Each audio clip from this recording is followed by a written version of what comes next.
আলু গাজর দিয়ে ভাজা ডাল রান্না হয়ে গেছে। এত তাড়াহুড়ো করে আর এর থেকে বেশি কিছু রান্না করতে পারছি না। ডাল আর এই যে আলু ভাজা আর হচ্ছে গতকালকে মাংসের তরকারি আছে সেটি আজকে আর যদি কিছু করতে হয় পরে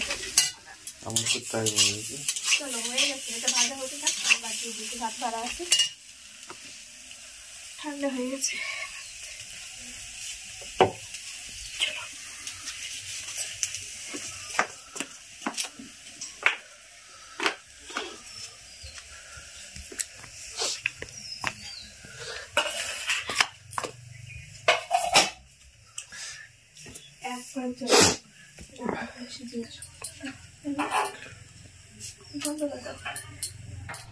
রান্নাবান্না কমপ্লিট করে চলে আসলাম ঘরে জামাকাপড় ভাঁজ করার জন্য। যখন রান্না করতে গেছি সকালবেলায় সব জামাকাপড়গুলো রোদ্রে দিয়ে গিয়েছিলাম, তাই এখন ছাদের থেকে সব নামিয়ে নিয়ে আসলাম। আর গত দুদিন তো প্রচুর দৌড়াদৌড়ি হয়ে গেছে, এদিক ওদিক দুটো বিয়ে বাড়ি ছিল, তোমার দাদাভাইয়ের ড্রেস, আমার সমস্ত ড্রেস, তারপর শাড়ি সায়া ব্লাউজ সোয়েটার সব কিছুই এদিক ওদিক ছড়ানো ছিটানো ছিল। তাই এখন সব কিছু ভাঁজ করে ঘরটা একদম ক্লিন করে নেব, বিছানাটাও তুলে নেব। আর এদিক থেকে কাজবাজ কমপ্লিট করে বাড়িতে আজকে প্রচুর কাজ রয়েছে। আজকে ভেবেছি সারা দিন ঘরে একদমই বসবো না, বাইরের সমস্ত কাজবাজগুলো কমপ্লিট করে নেব, কারণ তোমার দাদাভাই বাড়িতেই আছে ওই জন্যই। আর এদের সব জায়গা মতো রেখে দিলাম। Hello everyone, good morning. সকাল থেকে আবার ভিডিওটা কন্টিনিউ করছি। গতকালকে তো ভিডিও একদমই করতে পারিনি, আর সেই পুরো ঘটনাটাই তোমাদেরকে বলবো। সকাল সকাল আর সেই বিষয় নিয়ে কোনো আলোচনা করছি না। এখন এই যে ছাদে আসলাম, রান্নাবান্না কমপ্লিট হয়ে গেছে, বাজে এখন 10টারও বেশি। তো এই যে গাছপালাগুলি আজকে ঠিকঠাক করা হবে, ওর ছুটি আছে, সারাদিন আজকে বাইরের কাজগুলি কমপ্লিট করব। আমার একার পক্ষে তো এগুলো সম্ভবই না। আর আজকে সকাল থেকে প্রচণ্ড পরিমাণে হাওয়া দিচ্ছে, খুব ঠান্ডা পড়বে আজকে মনে হচ্ছে। আর আমাদের তো এই ছাদ ছাড়া রোদ নেই, তাই একটু ছাদে আসলাম গাছগুলিকে দেখাশোনা করার জন্য। কোন গাছের ডালগুলো কাটতে হবে, কিভাবে কাটবে সেগুলো একটু দেখছে ওইদিকে। আর আজকে রান্না করেছি মাছের ঝোল, আলু বেগুন মূলো দিয়ে রুই মাছের তরকারি, আর তারপরে মা আবার শাকের ঝোলটা করলো। তো এই দিয়ে সকালের খাওয়া দাওয়াটা করবো। এখনও পর্যন্ত খাইনি, প্রচণ্ড খিদেও পেয়ে গেছে। গতকালকে এতটা হয়রানির মধ্যে কাটিয়েছি না, মানে কি বলবো, সেই সময়টা একটু ভালো ছিল না। তো আজকে বাবা অনেকটাই সুস্থ আছে, তো সেই জন্য মোটামুটি মাইন্ড ফ্রেশ আছে। তাই এই যে সকাল থেকে অনেকটা লেট করে উঠেছি, আজকে ঘুম থেকে উঠেছি 8টার পরে, 8টা 5-7 বাজে, তখন অনেকটাই লেট, যেহেতু রান্নার চাপ ছিল না। আর গতকালকে অনেক শরীরের উপর দিয়ে ধকল গেছে, মন মেজাজ কোনো কিছু ভালো ছিল না, তাই একটু লেট করে উঠেছি। আর রান্নাবান্নাটাও জাস্ট এখনই কমপ্লিট হলো। ওই যে ওইদিকে সব দেখছে। চলো এখন যাব বাড়ির পাশেই একটা ঠাম্মার কাছে ব্লাউজ হেম হুক লাগানোর জন্য দেওয়া হয়, তো এর আগে দিয়ে এসেছিলাম, সেই কাজগুলো কমপ্লিট হয়ে গেছে। আমাকে খবর দিল সুতো লাগবে, আরও কিছু মাল রয়েছে, সেগুলো দিয়ে আসবো। এখন আমি আর ও যাবো, একা একা তো আমি যাবো না। এর আগের দিন টুটুলকে নিয়ে গেছিলাম, আর আজকে ও বাড়িয়েছে, ওকে নিয়ে একটু যাবো, রাস্তা দিয়ে একটু হাঁটতে হাঁটতে গিয়ে দিয়ে আসি, তারপরে এই কাজগুলোতে হাত দেবো। কি গো আসো। রোদ্রের মধ্যে দাঁড়িয়ে থাকতে তো খুবই ভালো লাগে, রোদ্রে আসলে আর কোনো কাজ করতে ইচ্ছা করে না। আর আমি আগের দিন ছাদে একটা চেয়ারও এনে রেখেছি, দেখেছো? চেয়ারে সেই যে সারাদিন বসি, আর উঠতে ইচ্ছা করে না। চলো চলো, লেট হয়ে যাচ্ছে। আবার বাবা ফোন করেছিল, বললো বিকেলবেলা যদি একটু আসতে পারিস। হ্যাঁ বাহ, দাঁড়াও ব্যাক ক্যামেরা দেখায়, দেখো। আয় আয় আয়,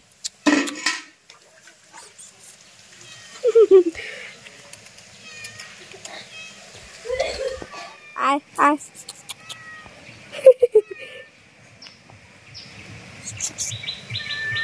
কি করবে বুঝতে পারছি না, আসবি? আয়।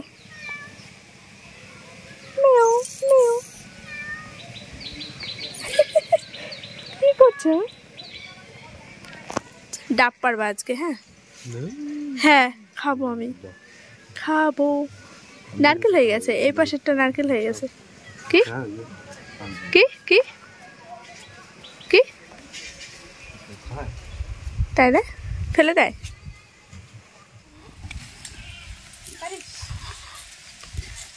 একটু দেখি না, বাবা খেলা হচ্ছে কোথায় খেলছে। এখন যাচ্ছি আমরা ব্লাউজ দিতে, দেখো কত লোক, বাড়ির সবাই মিলে যাচ্ছি। ওমকে তুলে আমাদের সঙ্গে অ্যাড হয়ে গেল। ওই দেখো ওম সাইকেল চালাচ্ছে, সাইকেল চালাবে না চালাবে তো একদম চালাবে থামতে চাই না নৌকায় যাবো হ্যাঁ আজকে তুমি সকালবেলা ঘুম থেকে উঠে আমাকে বলেছো যে আমি বুধবার আসবে মনে হচ্ছে তো তুমি বলেছিলে আমাকে আগে শনিবারে বলেছো দেখা যাক কি হয় দেখো কত ব্লাউজ আসছে তোরা কি করছিস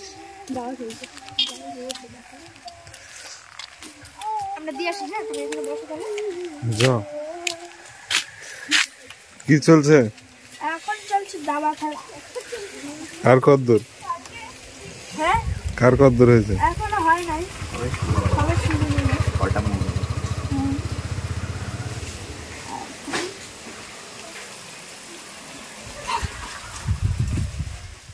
ব্লাউজগুলো দিয়ে চলে আসলাম আর এখন গিয়ে খাওয়া দাওয়া করবো তারপর বাড়ির অন্যান্য কাজকর্মগুলো রয়েছে সেগুলো একে একই করতে হবে আর নদীর পাড়ে আসলে তো আলাদাই একটা ভালো লাগে বাট আমি একা একা বাড়িতে মানে আসি না কখনো ওর যদি থাকে ওর সঙ্গে একটু আসি তাছাড়া ওই লোকজন আসলে তাদের সোর্সে একটু আসা হয়ে যায় তাছাড়া একা একা কখনোই আসি না রাস্তার দিকে আর আজকে একটু ইচ্ছে আছে নৌকায় ঘুরতে যাব দেখা যাক কি হয় বিকেল পর্যন্ত কারণ আমাদের তো আর প্ল্যানের ঠিক নেই যখন তখন দুমদাম প্ল্যান চেঞ্জ হয়ে যায় তো ওই জন্য দেখা যাক কি হয়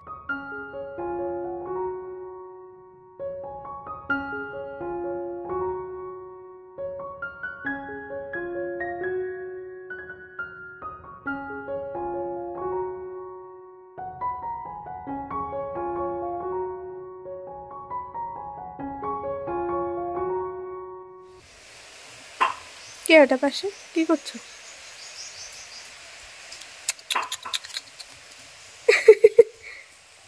ওই এখন আর কোনো সাউন্ড নেই একদম ঝুম হয়ে গেছে কি হলো চলো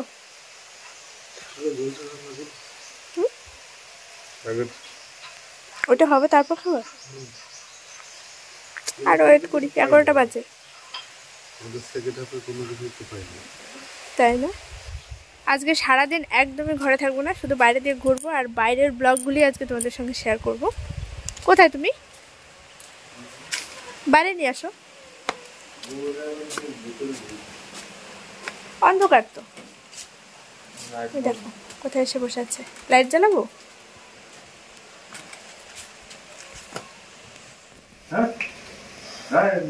কি তুমি হেটুট করছো কেন এটা কি করছো ওকে সে ভাইব্রেটর কিনে দিতে হবে তাই না বেশ মজা পাবে কিন্তু এই এই শিঙে খোঁচা লাগবে তোমার ওর মাথায় একটু হাত দাও ওই জন্য এরকম করছে সে তো বুঝতে পারছি মানে একবার দেখলে আরেকজন চলে আসে হ্যাঁ কি করব আমি দেখো দেখো দুটোকে নিয়ে কি করছে মাটি বের করব দেখো দেখো দেখো খেলাটা দেখো শুধু লাঠি দেখলেই চলে যায় আর যখনই হাতে লাঠি না থাকে তখনই গুঁতো দিতে আসে এত কি খাস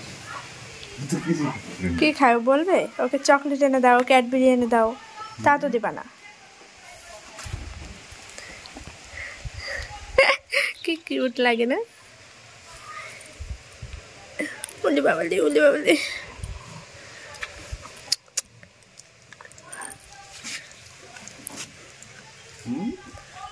বিশাল স্পিড ডাবল করে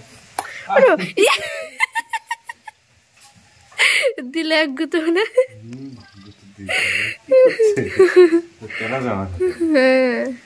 তুমি এরকম করো কেন হ্যাঁ তোমার কি হয়েছে কতগুলো দেখো সৈন্যগণ নিয়ে বসে আছে ভালো লাগছে তোমাকে ভালোই মানাচ্ছে বুঝলা তাকাও ওইদিকে তোমাকে হেভি মানাচ্ছে বাহ বাহ ও ভেবেছে আমাদেরই কেউ হয়তো কি করছে দেখো তো পাগল হয়ে গেছে খায় না চলে আসলাম খাওয়া দাওয়া করতে আজকে রান্না হয়েছিল সাগর ঝোল মূলো আলু ডালের বড়ি দিয়ে 2 থালায় ভাতও বেড়ে নিয়েছি দুজনা খাবো আর এখানে রয়েছে আলু বেগুন মূলো দিয়ে রুই মাছের ঝোল তো এই দিয়ে আজকের খাওয়া দাওয়া আমাদের কমপ্লিট হয়ে যাবে কি করছো তুমি এখানে ধার দিচ্ছ? ধার কম হয়ে গেছে তোমার মুখে? যে ধার, তোমার দায়ে ধার দিতে হয়? আমার মুখে? হ্যাঁ। কে বললো আমার মুখে? আমি বলবো। তুমি বললো? আমি তো বলবো। আমার থেকে ভালো করে কে চেনে তোমাকে? নাও হয়েছে, আবার হাত পা কাটবে।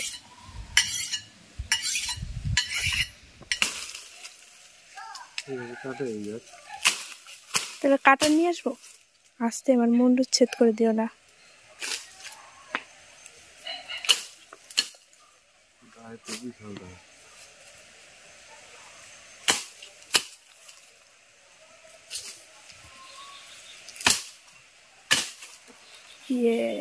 গেল।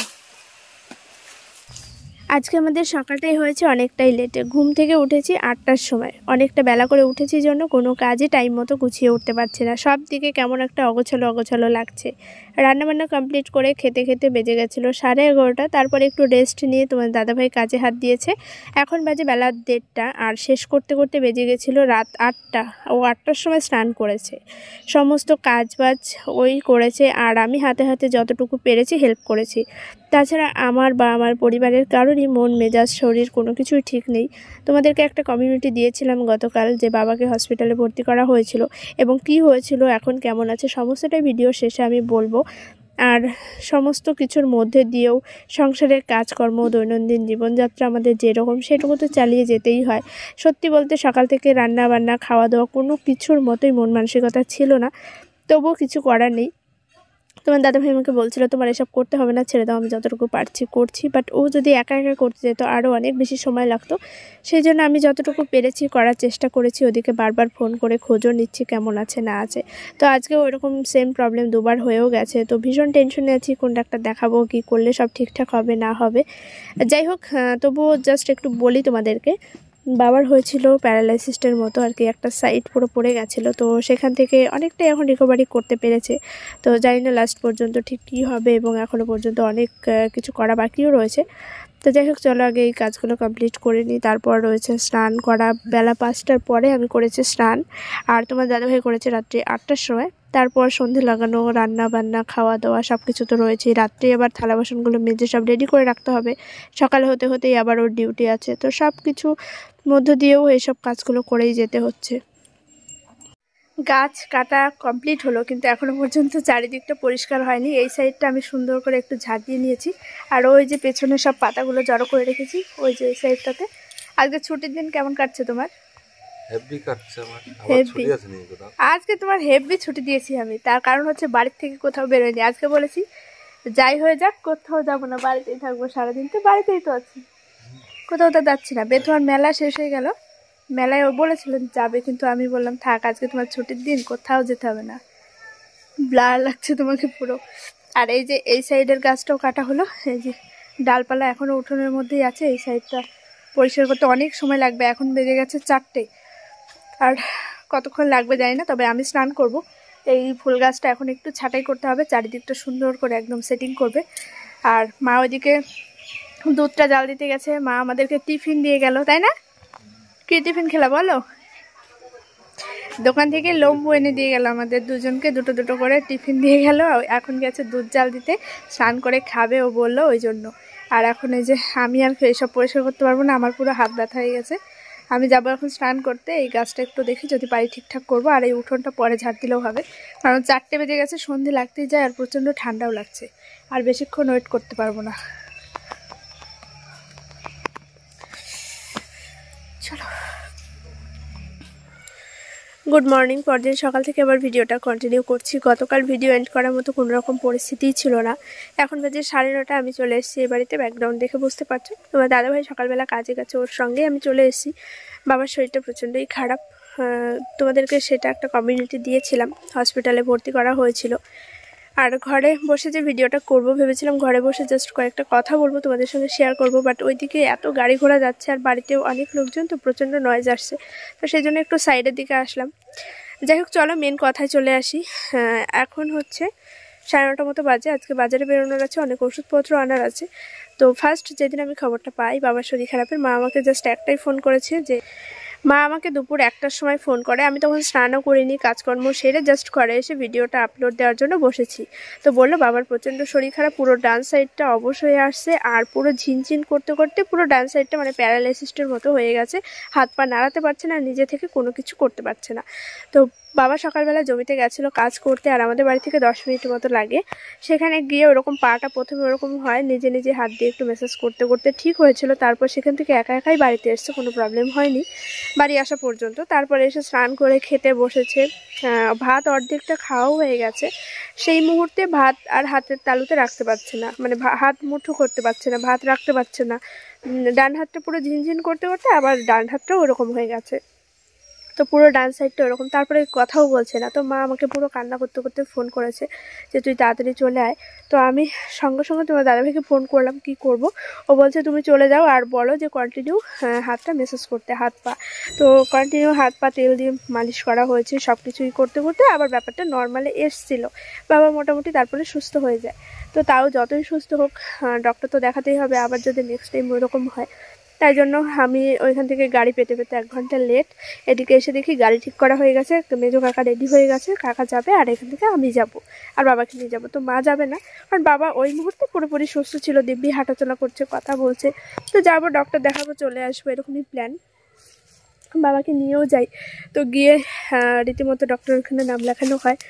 একদম ফার্স্ট মানে বাবাকেই দেখবে, তার আগে 3-4টা পেশেন্ট দেখা হয়ে গেছে এবং বাবাই ছিল লাইনের প্রথমে তখন। তো ডক্টরের সঙ্গে কথা বলবো ঠিক সেই মুহূর্তে উনি আবার ওরকম সেন্সলেস হয়ে যায় পুরো।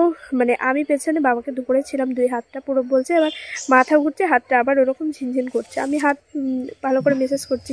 এবার সেই মুহূর্তে আছি আমি আর আমার কাকা, আর যে টোটো কাকাকে নিয়ে গেছিলাম সেই কাকা। তো তখন কি করবো, এরকম করতে হতে আমি বলছি কেমন লাগছে, কেমন লাগছে তোমার বলো। তো বলছে আমার মাথা ঘুরছে প্রচণ্ড আর হাত পায়ে কোনো শক্তি নেই।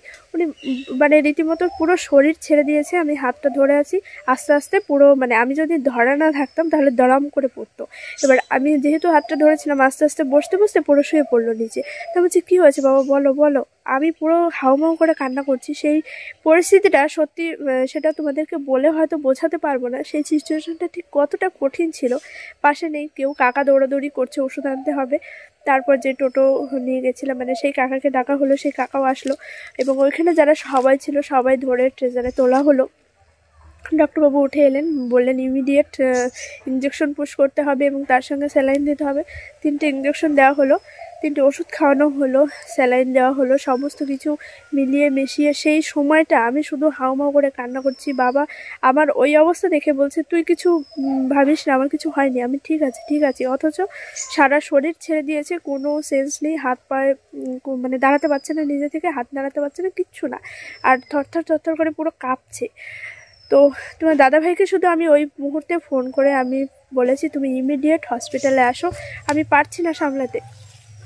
আর আমি জানি ওই মুহূর্তে একমাত্র ওকে ফোন করলেই ও দৌড়ে যেতে পারবে, কারণ ও ছিল পাটিকা বাড়িতে, সেখান থেকে আমাদের বেথুয়া দূরত্ব খুব বেশি না। আর আমি যদি বাড়িতে থাকি, আর কাকা বাড়িতে ছিল না, যে কাকা একটু দৌড়াদৌড়ি বেশি করতে পারে বা এইসব ব্যাপারে একটু বেশি জানা, তো সেই কাকা আর ভাই, আমার কাকার ছেলে ভাই, ওরা কেউই বাড়িতে ছিল না, সবাই গেছিলো একটা থেকে বেড়াতে। এবার দৌড়াদৌড়ি ছুটোছুটি করার মধ্যে ওরাই একটু বেশি পারে। তো ওই মুহূর্তে আমার মনে হয়েছে একমাত্র আমি তাকেই খবরটা আগে দেবো, যে আমার ওই পরিস্থিতিতে সামনে থেকে ব্যাপারটা হ্যান্ডেল করতে পারবে। তো ওই জন্য আমি তোমার দাদাভাইকেই ফার্স্ট ফোন করি, আমি মাকেও জানাইনি, মা ছিল বাড়িতে, তো মাকেও জানাইনি। আমি জানি মাকে ফোন করলে মা শুধু অযথা টেনশন করবে, কান্নাকাটি করবে, ওই একটা টোটোর জন্য দাঁড়িয়ে থাকবে বাজারে যেতে যেতে অনেকটা সময়। তো মা সেভাবে কিছু করতে পারবে না, মাকে অবশ্যই খবর দেওয়ার প্রয়োজন আছে, তবে সেটা পরে দিলেও হবে। আমার মনে হয়েছে তোমার দাদাভাইকেই আগে প্রয়োজন, ও বাইক নিয়ে টান টান চলে আসতে পারবে এবং যদি অন্য কোনো ডক্টর দেখানোর প্রয়োজন পড়ে বা কোথাও দৌড়াদৌড়ি করতে হয় ওই করতে পারবে। তো ওকে আমি ফোনটা করি যে তুমি, আর আমার দাদাও ওইখানেই কাজ করে, আমি বলেছি যে তুমি দাদাকে নিয়ে ইমিডিয়েট হসপিটালে আসো, আমি আর পারছি না। তো ও গিয়ে দেখেছে যে বাবাকে ট্রেজারে শোয়ানো, ইঞ্জেকশন দেওয়া হয়ে গেছে, স্যালাইন দেওয়া হয়ে গেছে, পুরো থরথর করে কাঁপছে। আমার গায়ের চাদরটা খুলে দিয়েছি, বাবা একটা চাদর গায়ে দিয়ে গেছিলো সেটা দিয়েছি, তবুও কিছুতেই কিছু হচ্ছে না। আমার পুরো হাতটা ব্যথা হয়ে আসছে, কিছুতেই কিছু হচ্ছে না। তারপর ও গিয়ে ওই অবস্থা দেখে বললো আমি কম্বল কিনে নিয়ে আসি, একটা ব্ল্যাঙ্কেট নিয়ে আসা হলো, এনে ওইভাবে দিয়ে তারপরে আস্তে আস্তে বিষয়টা নর্মাল হয়েছে। তারপরে মা টোটো ঠিক করে, এবার টোটো তো আমাদের এখানে পাওয়া খুবই মুশকিল, মা মামি তারপর সবাই গেছিলো বাড়ির ওই দিক থেকে, কাকারা গেছিলো বেড়াতে, খবর পেয়ে তারাও সঙ্গে সঙ্গে এখান থেকে বেরিয়ে এসছে। এবার তারা গেছিলো তৃষাদের বাড়িতে, সেখান থেকে আস্তে আস্তে মোটামুটি 1.5 ঘন্টার ওপরে লাগবে। তো পরে পরিবারের সবাই আমরা সেখানেই ছিলাম এবং রাত্রি 10:30টার সময় বাড়িতে এসেছি। 2টো সেলাইন দেওয়া হয়েছে, ওষুধ দেওয়া হয়েছে, ইঞ্জেকশন দেওয়া হয়েছে, মোটামুটি একটু সুস্থ করে বাড়িতে নিয়ে আসা হয়েছে। ওষুধটা এখন কন্টিনিউ চলছে। আর মাঝখানে একটা দিন পার হয়ে গেছে, আমি 3য় দিন তোমাদের সঙ্গে কথা বলছি। তো গতকালকেও 2বার ওরকম হয়েছে বাড়িতে, মানে যখনই এরকম মনে হচ্ছে বারবার হাত পা ম্যাসাজ করা হচ্ছে। তবে অনেক রকমের টেস্ট দিয়েছে, সেগুলো করতে হবে, এখনও পর্যন্ত করা হয়নি। কিছু মেডিসিন বাকি রয়েছে যেগুলো আজকে আমি আনতে যাব। তো সব কিছু মিলিয়ে মিশিয়ে পরিস্থিতি ভীষণই খারাপ, শারীরিক মানসিক দিক থেকে। বাবা এমনিতেই প্রচণ্ড উইক, আর তাছাড়াও মধ্যবিত্ত ফ্যামিলিতে যা হয়, বাবা মায়ের চিন্তাটা বরাবরই একটু বেশি থাকে, মানে ফিনান্সিয়াল দিকটা, তারপরে শারীরিক দিক থেকেও বাবা প্রচণ্ড উইক। তো সেখানে দাঁড়িয়ে আমার বা তোমার দাদা ভাইয়ের পক্ষে যতটুকু প্রয়োজন আমরা আছি, দেখছি। এবং আজকে বাবা মোটামুটি ঠিক আছে, বলেছি সবসময় হাঁটাচলা রানিং রাখতে। তো এই অবস্থা ঠিক কী কী করা উচিত তোমাদের যদি একটু জানা থাকে অবশ্যই কমেন্ট করে জানিয়ে, তাহলে আমাদের অনেকটাই হেল্প হবে। তো যাই হোক, এই বিষয় নিয়ে আর কোনো কথা বলছি না। এখন বর্তমানে বাবা মোটামুটি সুস্থ আছে, পুরোপুরি এখনও ঠিকঠাক হয়নি, মেডিসিন চলছে, আরও কিছু টেস্ট বাকি রয়েছে, সেগুলো একে একে করতে হবে। আর বাড়ির সবাই তো আছেই। তো যাই হোক, চলো বাই, এখন আর বেশি কথা বলছি না। ভিডিওটা জাস্ট এখন এডিট করে আবার আপলোড দেবো। সকাল থেকে ভিডিওর কোনো কাজকর্ম করতে পারিনি। আর এখানে যে যাব ভাইদের বাড়িতে, বাড়িতে তো আর ওয়াইফাই নেই, তো সে সমস্ত কাজ রেডি ফেডি করে তারপরে আবার যাব বাজারে, কাকা যাবে, কাকিমা যাবে। চলো সঙ্গে থাকো। এখন বাবা একটু সুস্থ আছে দেখে মন মেজাজ একটু ভালো লাগছে। কালকে পর্যন্ত খুবই টেনশনে ছিলাম এবং খুবই, বুঝতেই পারছো যা হয় আর কি। চলো বাই।